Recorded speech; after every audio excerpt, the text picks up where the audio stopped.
Hey, my name is James Bailey, and today this is my final project, my lesson I'm teaching. Today I'm going to talk about fire prevention education for children, young adults, and seniors.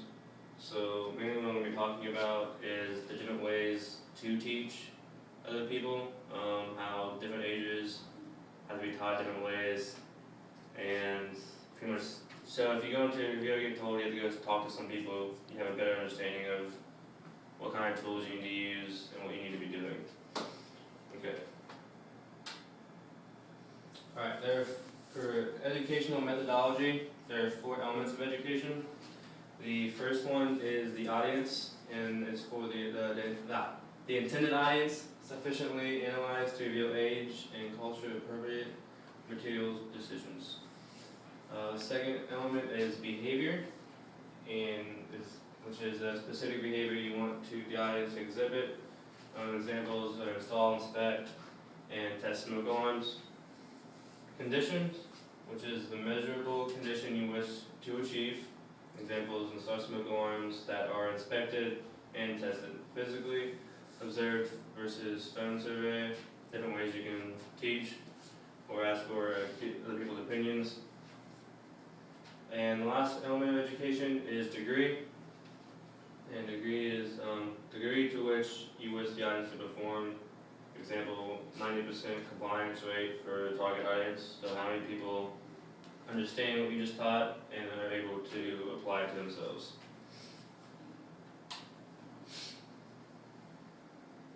Alright, this is what education methods fire departments have used in the past. This is a binder from 1974 from New York State Education Department.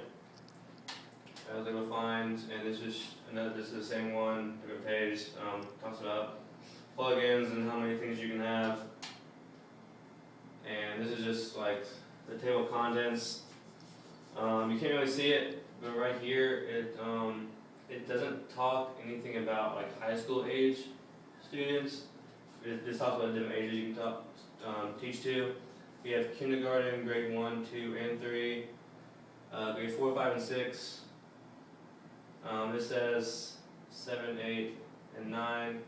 When actually, correction, sorry, this is for 10, 11, and 12th grade. So it talks everything up to high school, but past that, it does not really teach you how you can teach others, adults, about fire education. Right now, I'm going to show you a short video.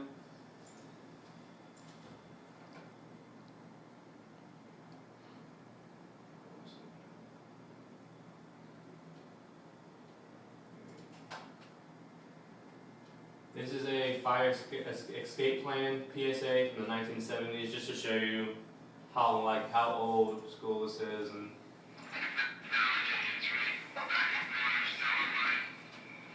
two kids and a father dead, mother critical because they didn't know how to get out of a burning house. Whoever really listens? House fires in 1 year, 700,000. Killed or injured over 300,000. Most die because fire starts when they're asleep and they just don't know what to do. What can we do, they ask. Get a home alarm, I tell them. Make an escape plan. Rehearse it step by step till everyone knows what to do automatically, even the kids. It's the best bet of getting out alive. But will they really do it?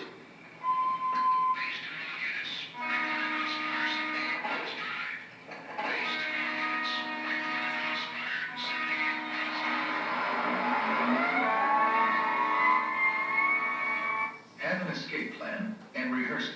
Write for Fire Survival Plan, the Hartford Insurance Group, Hartford, Connecticut.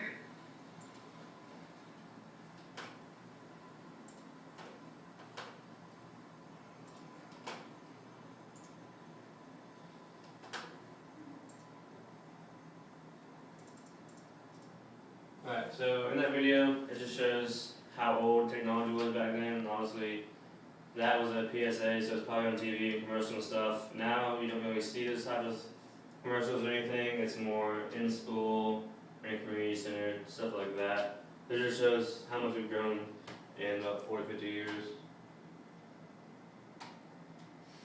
Alright, here is a graph that I found. It shows the fire death rates per million population by selected countries, and it starts out in 1979 and goes to about 2007. As you can see, we used to have close to 35 per million deaths in the United States, and over the past couple of years, as technology has grown, as awareness has been able to get out there and grown also, it's gone down quite drastically, which is an awesome thing.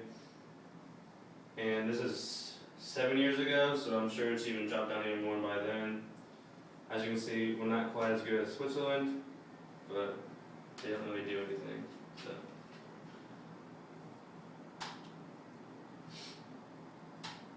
Alright, here's some fire stats I found for the past decade. As you can see, for fires, there's been about a little over 1 million, but from 2002 it's dropped down 19.5%. Deaths in 2011, there's just slightly over 3,000, which has dropped 20.6% from 2002. Injuries is at about 17,500 in 2011, which has dropped 5.3% from 2002, and then money loss, we've lost about $11.7 billion due to fires, whether it be the actual building or personal possessions, and that was in 2011, and it's after dropped 4.3% since 2002, so you can see just the stat chart of how much it's gone down. Alright, fire deaths by age groups. I asked some people, and most people actually think that a lot of fires probably get started by younger kids just because they don't really know what they're doing. By younger, I mean like 5th grade, middle school, and under, just because they see fire, they start playing with it. But actually, most fires are started by the ages, it's about close to even, between the ages of 20 to 64. My guess is probably cooking fires, just because you hear about those all the time. And it went down a lot from the age of 65 and up, just because either they got better at cooking or a lot of people have other people take care of them.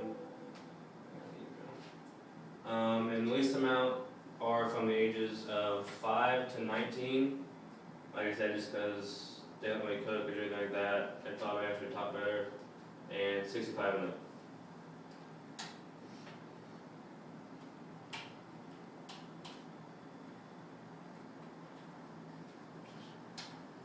Alright, what education methods fire departments use today? Fire education is definitely on the rise. There are now programs for all ages to use. They're getting their name out, letting people know, hey, you guys can be starting fires on this, here's some education that you can use to help you. NFPA offers 2 different programs. One of them is called Learn Not to Burn. It's more fun, interactive things for younger kids to get them out. I'll be talking a little bit about stuff like that later. And then Remembering When, which is for older adults, which is more, here's the information. They have you do a couple activities, but nothing like super active. It's more like pamphlets and just information that they just tell them. And there's nothing good for young adults. You don't really see anything in high school about anything like that. Alright, educational difficulty levels. Certain age groups obviously are harder to teach than others.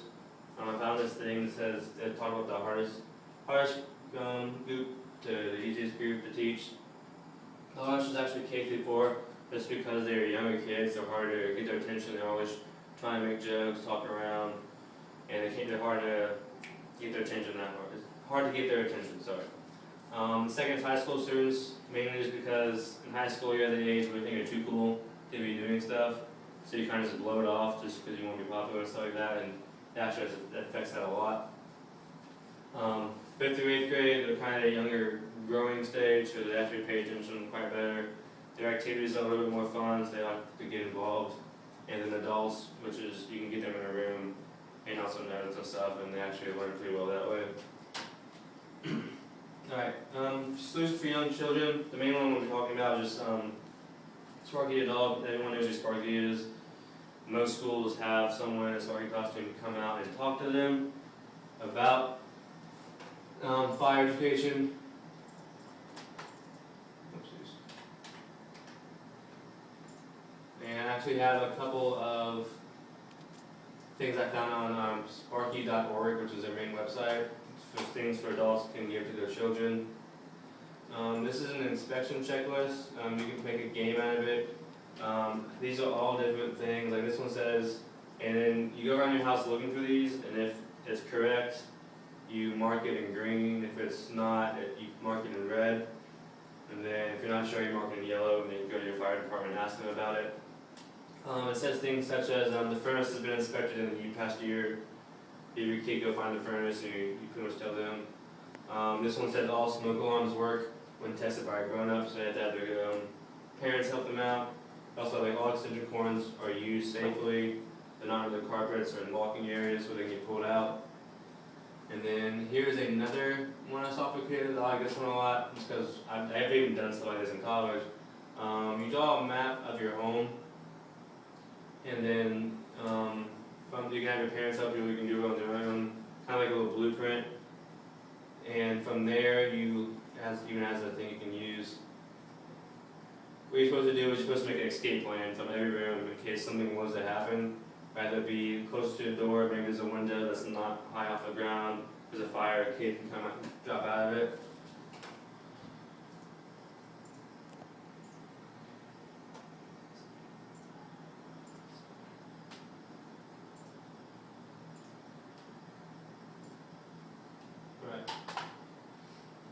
Alright, solution.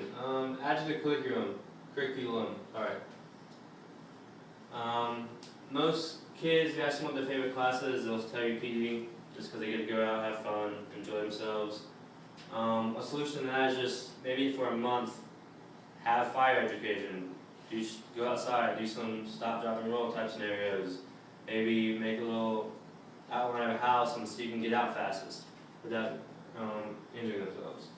High schools, I know my high school did, but I know a lot of high schools had a home ec. So one thing they can do is, like I said, for a month, have some fire education for cooking. If house fire was to happen, like where's your fire extinguisher, what do you need to do? Okay, fire safety trailer. This is one of my favorite things when I was a young kid growing up. It's a great way to show kids how to be safe. Fire trailers come in many different options inside. They come with things such as the door can get too hot, smoke machines, and a sound system. It also features hydraulics to move inside, up and down, to simulate a tornado, the other type of weather scenarios. It also has a video system with a live channel 8 severe weather broadcast prior to the storm. So if you've been inside there, most people remember going inside there, hearing that thing on TV, seeing smoke come out, having things shake. And it's a lot of fun. It's actually a great way to teach kids what they need to do. Okay, also have vocational schools. Another solution, fire prevention education. Maybe actually have a class in high school just for that. I didn't have this, but I talked to one student. He was the only person I ever found was able to do that, but they had a class for the senior year where they could want to be an EMT, do types of education like that. For the older adults, free seminars at community centers. I'm sure if a fire department is a good community center, they'd be more than happy to help, and they can get maybe a day or two to use that facility, and they can get other adults to come in, maybe offer a free food or stuff like that to get them in, and then teach them about fire education. Seasonal. You can use. I'm sure every season has their own types of more or less fires. You can teach them how to activate fire in the winter and the summer, in the fall and spring. And then cultural.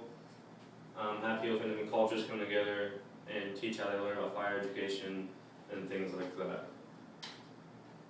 Alright, these are references, and thank you for coming.